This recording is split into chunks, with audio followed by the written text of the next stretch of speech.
Kala Vexx had always been the odd one out on Station Omega-7. While her fellow Zephyrians focused on mining operations and trade negotiations, she spent her off-duty hours pressed against the observation deck's transparent aluminum windows, staring into the endless void. Her violet skin would shimmer with excitement whenever a new star formation caught her eye, and her fellow workers thought she was completely insane. Still wasting time with your stargazing nonsense.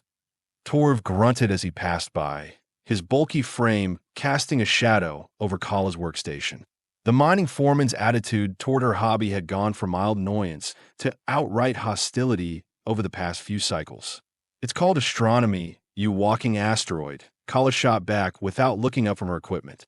Her fingers danced across the sensor array she'd jury-rigged from spare communications equipment.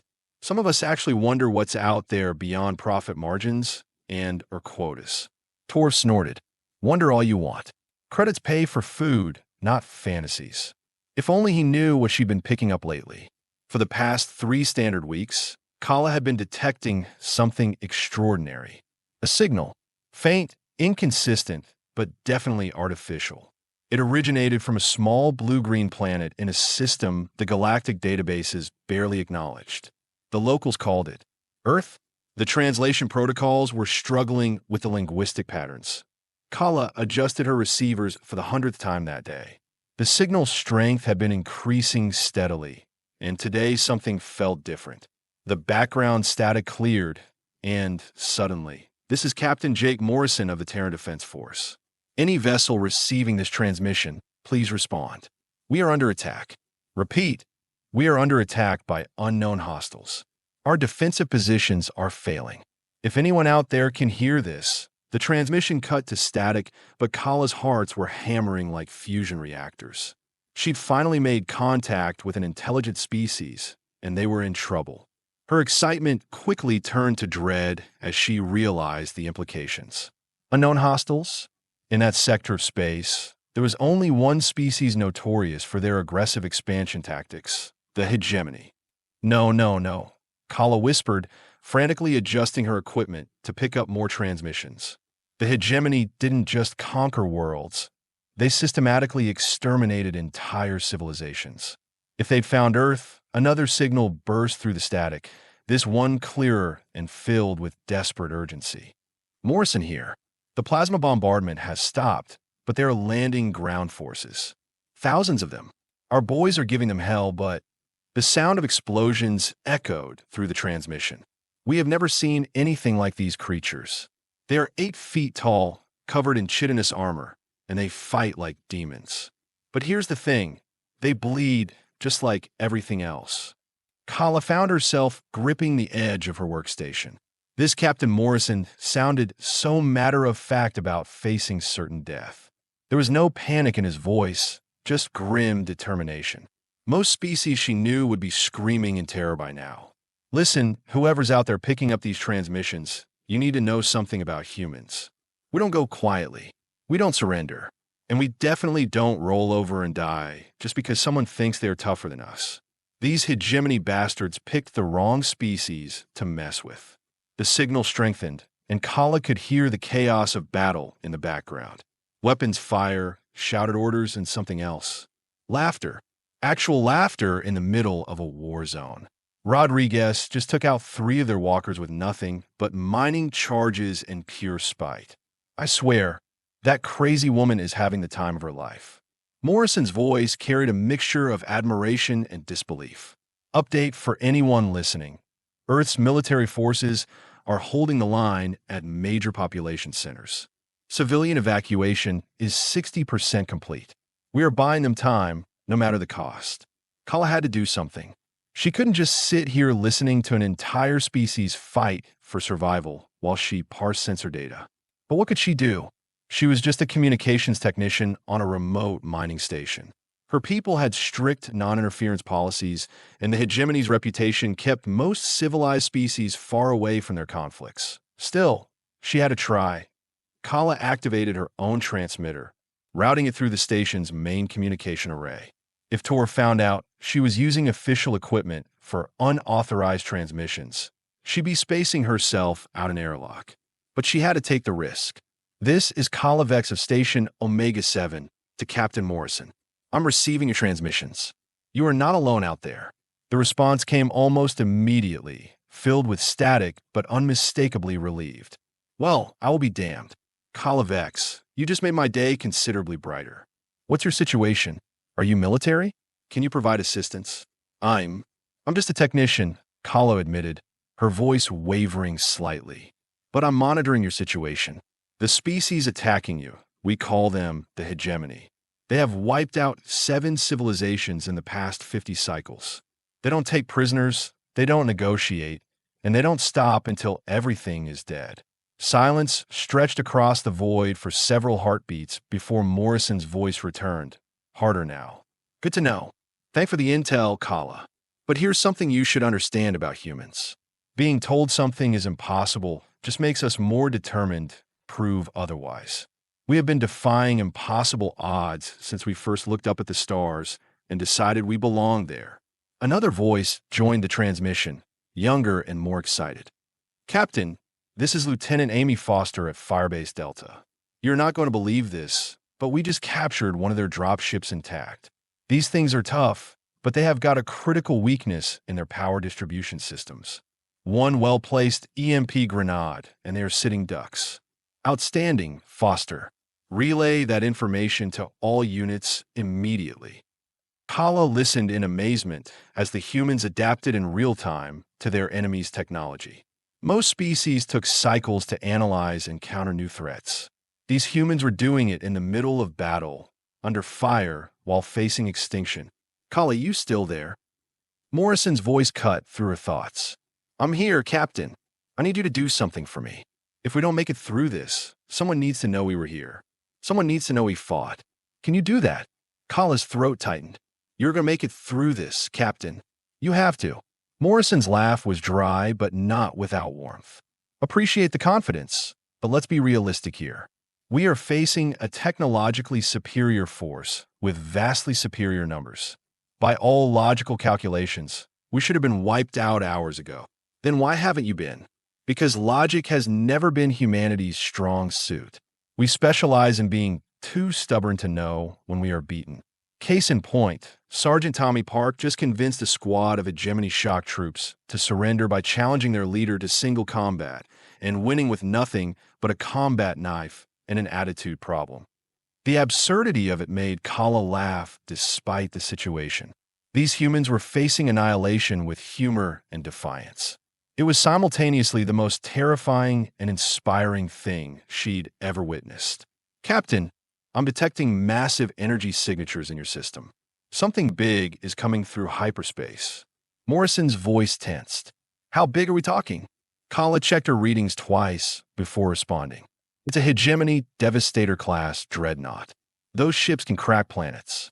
The silence that followed stretched painfully long. When Morrison finally spoke, his voice was quiet but steady. Well, that's not ideal.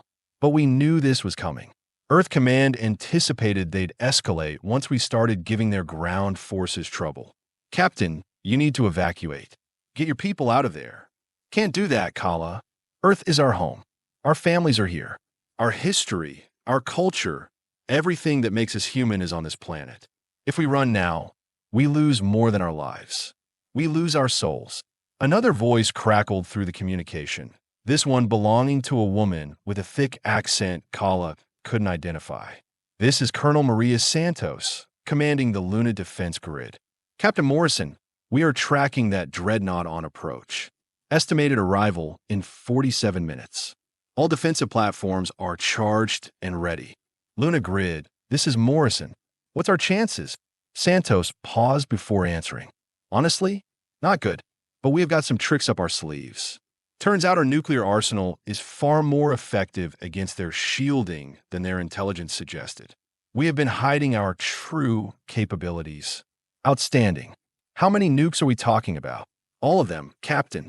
Every last warhead on and around Earth is being retargeted for that dreadnought. If we're going down, we're taking that ugly ship with us. Kala felt a chill run through her body. These humans weren't just fighting for survival. They were preparing to sacrifice their entire world to deny their enemy's victory. The dedication was beyond anything she'd encountered in galactic history. Kala, Morrison's voice had taken on a gentler tone. I want you to know something. In all our years of looking at the stars, wondering if we were alone, we never imagined we'd make first contact during our darkest hour. But I'm glad we did. I'm glad someone out there knows we existed. You're not extinct yet, Captain. Don't talk like you are. Fair point. But just in case, I want you to understand what you are witnessing. You're watching humanity at its finest. Not our technology, not our achievements, but our spirit. Our refusal to surrender, even when surrender makes perfect sense. The communication array started picking up dozens of new signals from across Earth's surface. Military commanders coordinating final strikes, civilians helping with evacuations, soldiers sharing last words with their families. Through it all, Kala heard the same unbreakable determination in every voice. This is fascinating, she whispered to herself, then realized her microphone was still open. What's fascinating? Morrison asked. Your species. The hegemony has conquered dozens of worlds, but I have never seen anything like this. Most civilizations either surrender immediately or fight a conventional defensive war. You're doing something completely different. What's that? You're making them pay for every inch. You are turning your entire planet into a weapon, and you're doing it while laughing at death itself. Morrison's chuckle crackled through the static. When you put it that way, it does sound pretty crazy. But that's humans for you. We have never been accused of being entirely sane. Suddenly, alarms began blaring throughout Station Omega-7. Kala's blood turned to ice as she recognized the proximity warnings. Something big was approaching their position, and it wasn't friendly. Captain, I've got problems here. My station is detecting inbound hostiles. The hegemony found your transmission source. Looks like it. 3 escort frigates, closing fast. Morrison's voice hardened with protective fury. Kala, you need to get out of there right now. Don't let them capture you. I can't leave. Someone needs to monitor your situation. Someone needs to witness what happens here. Not at the cost of your life. We won't have your death on our conscience.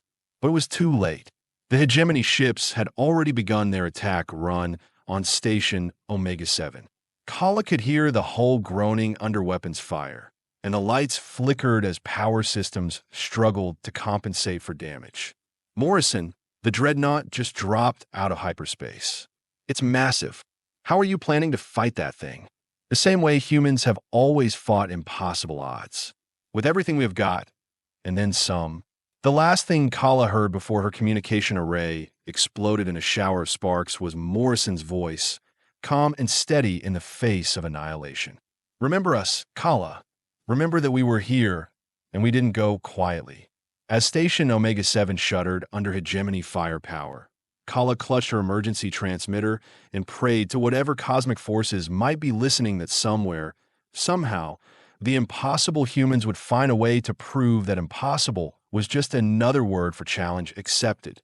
The emergency transmitter crackled to life just as Kala thought all hope was lost. Through the chaos of her station's destruction, Morrison's voice cut through the static like a blade. Kala, are you there? Your station just lit up our sensors like a dying star. Still breathing, Captain, Kala gasped, crawling through the wreckage of her communications bay. Sparks showered down from damaged conduits, and the artificial gravity kept fluctuating. Barely. The hegemony hit us hard. How many ships? 3 frigates. They are our weight. Kala checked her portable scanner, not believing the readings. Captain, this is impossible. 2 of the hegemony ships just went dark. Something destroyed them. That would be the cavalry, Morrison replied, and Kala could hear the grin in his voice. Turns out Earth has some friends we didn't know about. Before Kala could ask what he meant, a new voice joined the transmission. This one was deep, mechanical, and completely unfamiliar. Station Omega-7. This is Battle Commander Thane of the Free Traders Alliance. We have eliminated the hostile vessels threatening your position. Are you in need of assistance? Kala's jaw dropped. The Free Traders Alliance was a loose confederation of merchant vessels and independent colonies. They had a strict policy of neutrality in galactic conflicts. What were they doing here? Commander Thane, this is Kala Vexx. Yes, we need help. But why are you here? The Alliance doesn't get involved in wars. Thane's laugh was grim, but determined. Policies change when you witness something worth fighting for. We have been monitoring Earth's resistance for the past few hours. These humans, they have shown us what real courage looks like. Another voice joined the growing conversation, this one belonging to a species Kala had never encountered. This is Captain Zara of the Wanderer Fleet. We have brought medical supplies and evacuation ships for Earth's civilian population. No one should face extinction alone. Morrison's voice was thick with emotion. I don't know how to thank you all.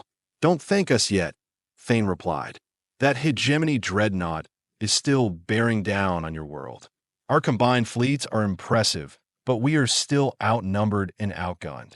Kala managed to reach a functioning sensor station and patched into the tactical feeds. What she saw made her heart skip several beats. The space around Earth had transformed into the largest battle fleet she'd ever witnessed. Ships from dozens of species, all converging on the blue-green world to stand against the hegemony.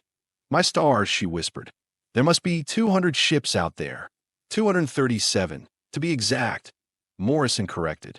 Word of our situation spread through the galactic communication networks faster than wildfire.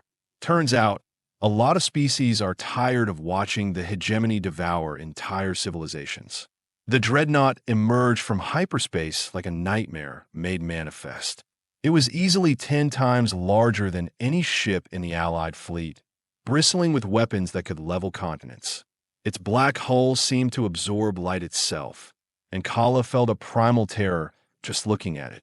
All Allied vessels. This is Admiral Rebecca Stone of the Earth Defense Force. The enemy dreadnought has arrived. Implement Battle Plan Alpha 7. All civilian evacuation ships maintain safe distance. Military vessels prepare to engage. Kala was amazed by the calm authority in Stone's voice. This woman was about to lead a desperate battle against impossible odds, and she sounded like she was ordering coffee. Admiral Stone, this is Commander Thane.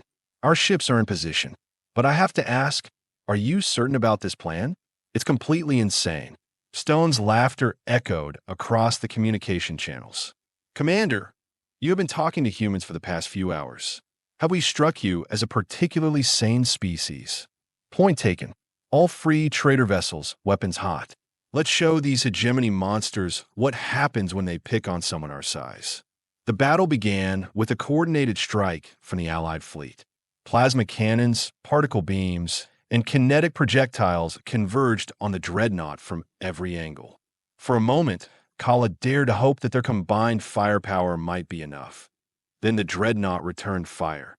The first volley from its main guns vaporized 6 Allied ships instantly. The secondary batteries opened up, and the space around Earth became a hellscape of energy and destruction. Ships exploded, wreckage spun through the void, and the Allied formation began to crumble under the onslaught. But they didn't break. They didn't run. This is Captain Davies of the merchant vessel Lucky Strike. We're taking heavy damage, but we are still in the fight. These humans are worth dying for. Lucky Strike, this is Morrison. You don't have to die for us. With respect, Captain, yes we do. The galaxy has watched too many good species disappear while we stood by and did nothing. Not this time. Kala watched in awe as ship after ship threw themselves against the dreadnought. They were hopelessly outmatched, but their sacrifice was buying Earth precious time. The civilian evacuation ships continued their work, ferrying millions of humans to safety while the battle raged overhead. Admiral Stone, this is Colonel Santos on Luna Base. Nuclear strike package is ready for deployment. We have a firing solution on the dreadnought. Negative, Colonel. Too many of our allies are in the blast radius. We need another solution. That's when Morrison's voice cut through the chaos with an idea so crazy it just might work. Admiral, what if we don't need to destroy the dreadnought? What if we just need to disable it? Explain, Captain. The free traders have been analyzing its power systems. There's a critical junction point where all the ship's energy flows converge. If we could get a strike team inside, a suicide mission, Stone said flatly. Only if we fail. And humans have a pretty good track record of succeeding when failure isn't an option. Thane's voice crackled with excitement. My tactical team has identified a docking port that's lightly defended. We could get a small strike force aboard, but the mission would have to be carried out by humans. Why humans specifically? Stone asked. Because you're the only species crazy enough to attempt something this suicidal and skilled enough to pull off. 20 minutes later, Kala found herself listening to the most audacious military operation in galactic history. A combined team of human special forces and allied technical specialists was boarding the enemy dreadnought while the battle still raged around them. This is Lieutenant Foster, leading Strike Team Alpha. We are inside the dreadnought. This place is a maze, but we have got the schematics. Moving toward the primary power junction. The strike team's progress was punctuated by the sounds of combat.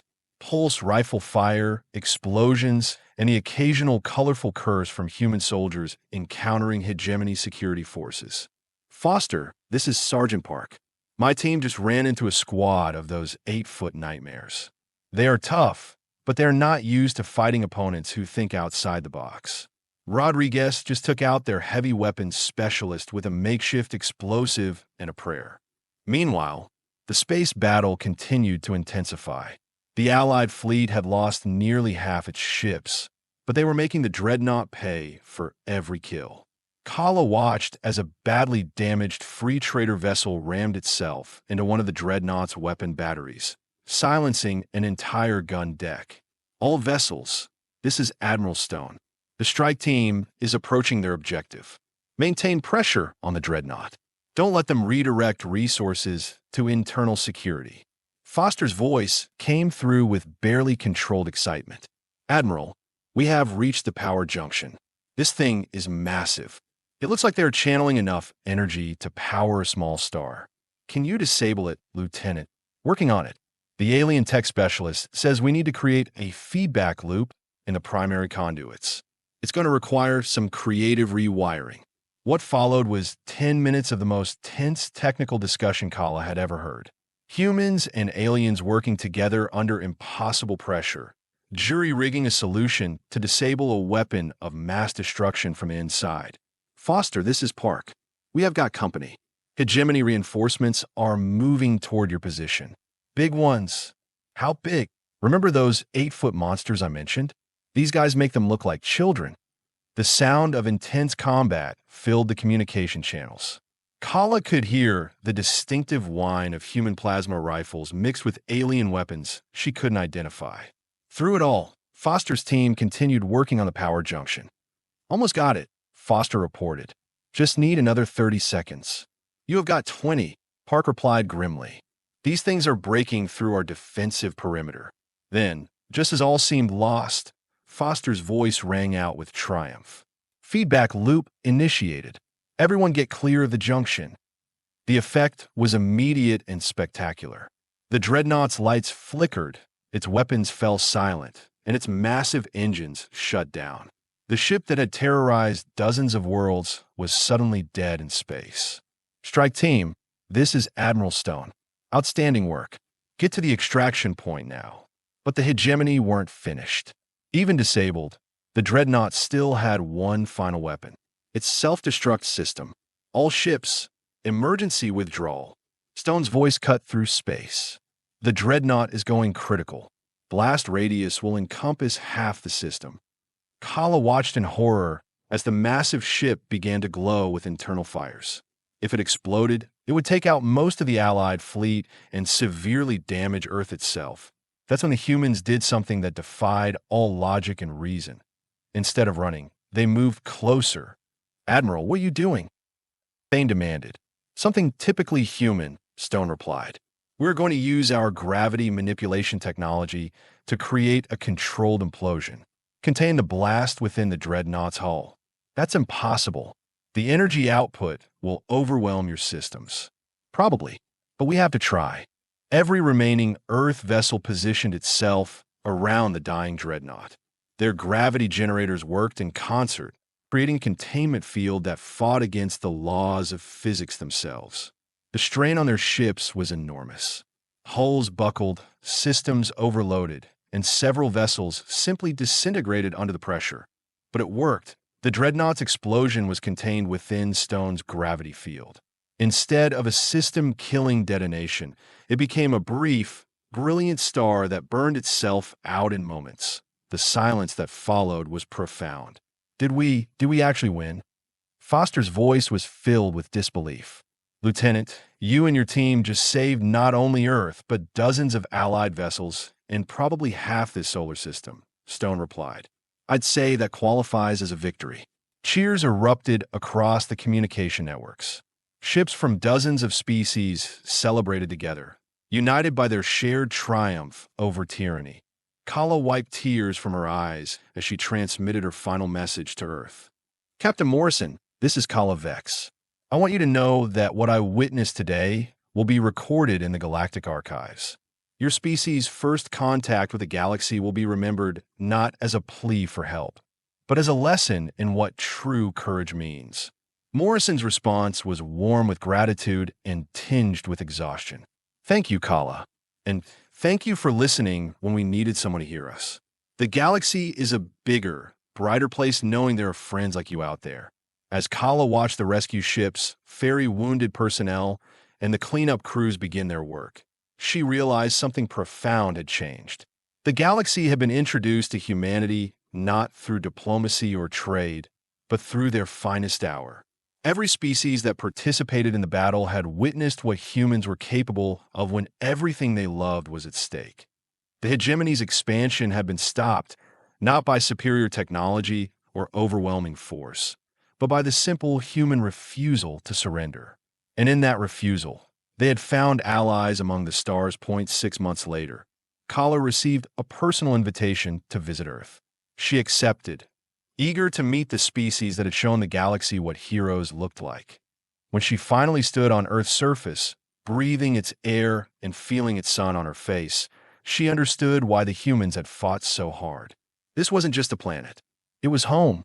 And home was worth any sacrifice, any risk, any impossible odds. The signal from Earth had changed everything. It had announced humanity's arrival not with words, but with deeds. And the galaxy would never be the same. But the story didn't end with victory celebrations and diplomatic handshakes. 3 days after the battle, while Earth was still counting its losses and the Allied fleet remained in orbit, another transmission reached Kala's hastily repaired communication array. Attention, all vessels. This is General Marcus Webb of the Terran Colonial Marines. We have got a situation developing on the far side of the system. Long-range sensors are detecting hegemony reinforcements. Looks like they're not too happy about losing their flagship. Kala's blood chilled. She'd hoped the hegemony would retreat after such a devastating defeat. Instead, they were doubling down. How many ships are we talking about, General? Admiral Stone's voice carried a weariness that spoke of too little sleep and too much responsibility. 15 heavy cruisers, maybe 20. They will be here in 18 hours. The communication channels erupted with worried chatter from the Allied fleet. Many ships were damaged, ammunition was running low, and morale was fragile despite their recent victory. This is Commander Thane. Half my fleet is held together with hope and welding compound. We can't fight another major engagement. Understood, Commander, Stone replied. No one expects you to stay. You have done more than enough already. But Thane's response surprised everyone. With respect, Admiral, you misunderstand. We are not leaving. We're just saying we need a different strategy this time. Captain Zara's voice joined the conversation. The Wanderer fleet agrees. We came here to stand with Earth, and that commitment doesn't end just because things got complicated. Kala found herself speaking before she realized it. This is Kala Vexx. My station's sensors are still partially functional. I'm detecting something else on the edge of the system. Multiple hyperspace signatures, but they are not hegemony. Can you identify them? Webb asked. Kala worked frantically at her damaged equipment. The energy signatures are wait. These are civilian vessels. Hundreds of them. Transports, cargo haulers, even some pleasure craft. Morrison's voice crackled through the static. Civilian vessels? What are they doing in a war zone? The answer came from an unexpected source. A new voice, young and determined, joined the transmission. This is Dr. Lisa Park, representing the Galactic Medical Corps. We are here with hospital ships and medical supplies. Word of Earth's stand has spread throughout civilized space. We couldn't just sit by and watch. Another voice followed immediately. Captain Yuki Tanaka, Merchant Marine. We have brought food, ammunition, and raw materials. Consider it a gift from the free colonies to Earth. Then another. This is Professor Alan Burke from the Academic Alliance. We have brought technical specialists and combat engineers. If Earth is making its stand against tyranny, then education stands with you. Kala listened in amazement as dozens of civilian organizations announced their arrival. Teachers, doctors, engineers, merchants, even artists and musicians. They'd come from across the galaxy to support a species they'd never met, inspired by humanity's refusal to surrender. This is incredible, Webb muttered. We have got more support ships than we know what to do with. General, this is Morrison. Maybe that's exactly what we need. The hegemony expects us to fight like a traditional military force. What if we didn't? Explain, Captain. What if we used every resource available to us? Not just warships, but cargo haulers, mining vessels, even those pleasure craft. Turn the entire fleet into one massive, unconventional fighting force. Admiral Stone's voice carried a note of intrigue. You're talking about guerrilla warfare on an interstellar scale. Exactly. The hegemony has never faced anything like that. They're used to conventional fleet engagements with predictable tactics. Let's give them something completely different. Over the next 12 hours, Kala watched the most unusual military preparation in galactic history. Cargo ships were fitted with improvised weapons. Medical vessels became mobile command centers. Even the artists and musicians found ways to contribute, using their skills to create psychological warfare broadcasts and morale-boosting communications. The transformation of Dr. Park's hospital ship was particularly impressive. The medical vessel was equipped with advanced shields and sensors, making it perfect for reconnaissance missions. Her medical team volunteered to serve as combat medics, providing support for boarding parties and rescue operations. This is madness, Commander Thane observed as he watched a luxury yacht being fitted with torpedo tubes. It shouldn't work. That's what makes it brilliant, Morrison replied. The hegemony will be expecting a desperate last stand. Instead, they're going to face something they have never encountered before. An entire civilization that refuses to be categorized or predicted. Professor Burke's contribution proved especially valuable. His team of academic researchers had analyzed every recorded hegemony engagement for the past century, identifying patterns and weaknesses that military strategists had missed. Their tactical doctrine is rigid, Burke explained during a fleet-wide briefing. They rely on overwhelming firepower and intimidation, but they have difficulty adapting when faced with unconventional tactics. If we can disrupt their formations and force them into individual engagements, we can level the playing field. Captain Tanaka had her own insights. The merchant fleet knows every trick for moving cargo through hostile space. We can use those same techniques to position forces where the enemy least expects them. When the hegemony reinforcements finally arrived, they found something unprecedented waiting for them. Instead of a traditional battle line, they faced a scattered formation of hundreds of ships that seemed to follow no recognizable pattern. Hegemony fleet, this is Admiral Stone. You have entered Earth space without authorization. Withdraw immediately or face the consequences. The enemy response was predictably arrogant. Terran primitives, you have interfered with hegemony expansion for the last time. Surrender now, and your deaths will be swift. Stone's reply was delivered with ice-cold determination. Counteroffer. Leave now, and we won't have to embarrass you in front of the entire galaxy. The hegemony commander's laughter was cut short when the battle began in earnest. The first wave of hegemony cruisers advanced in perfect formation, expecting to crush the ragtag fleet through sheer firepower. Instead, they found themselves swarmed by dozens of small, fast-moving vessels that attacked from every conceivable angle. Mining ships equipped with industrial cutting lasers sliced through enemy hulls. Cargo haulers launched improvised kinetic projectiles. Even the luxury yachts proved deadly, their small size and maneuverability allowing them to slip through the Hegemony's defensive fire. This is Captain Davies of the Lucky Strike. Came a transmission from a merchant vessel that had fought in the previous battle. We're using cargo containers as kinetic weapons. Turns out, a few tons of refined or makes an excellent projectile when launched at sufficient velocity. Dr. Park's hospital ship had positioned itself behind a small asteroid, using its advanced sensors to coordinate the chaotic battle. All vessels, this is medical command.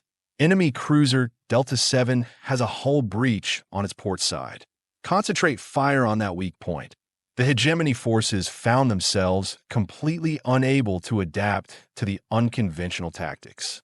Their rigid formations became liabilities when faced with an enemy that seemed to be everywhere at once. Professor Burke's analysis proved prophetic. When forced into individual engagements, the Hegemony ships lost their advantage. Human creativity and alien ingenuity combined to create solutions that no military academy had ever taught.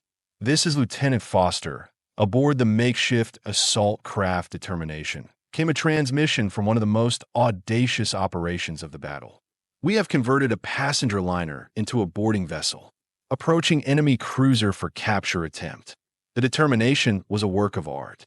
The luxury liner had been gutted and refitted with boarding tubes, assault ramps, and enough firepower to punch through enemy shields. Its passenger amenities had been converted into equipment storage and medical facilities. Foster, this is Webb. That plan is completely insane. General, with respect, we learn from the best. If humans can disable a dreadnought from the inside, we can certainly capture a cruiser. The boarding action that followed became legendary. Foster's mixed team of human marines and alien specialists fought their way through the enemy ship with a combination of tactical brilliance and sheer determination. We have secured the bridge, Foster reported 20 minutes later. Turns out, the Hegemony's command structure is even more rigid than their tactics. Once we neutralized their officers, the rest of the crew didn't know what to do. By the time the battle ended 6 hours later, the Hegemony reinforcement fleet was either destroyed, captured, or fleeing in disorder. The unconventional tactics had worked beyond anyone's wildest expectations, but the real victory wasn't measured in ships destroyed or enemies defeated. It was measured in the bonds forged between species who had discovered they shared common values. This is Admiral Stone to all Allied vessels. Outstanding work today. But more importantly, you have shown the galaxy what's possible when good people stand together against tyranny. Kala watched from her repaired station as the combined fleet began the long process of recovery and celebration. Ships from dozens of worlds worked side by side, sharing resources and expertise. The galaxy had been changed by more than just a military victory. It had been transformed by the discovery that cooperation could triumph over conquest. 3 weeks later, Kala found herself aboard Earth's first interstellar diplomatic vessel, the Harmony. Named for the cooperation that had saved Earth, the ship was built with technology from every species that had participated in the battle. So this is what hope looks like, Morrison observed as they watched the diverse crew work together seamlessly. No, Captain, Kala replied with a smile. This is what the future looks like, and it's beautiful. The signal from Earth had indeed changed everything. It had shown the galaxy that strength came not from conquest, but from the courage to stand for what was right. And in doing so, humanity had found its place among the stars, not as conquerors, but as the species that reminded everyone else what it truly meant to be heroes.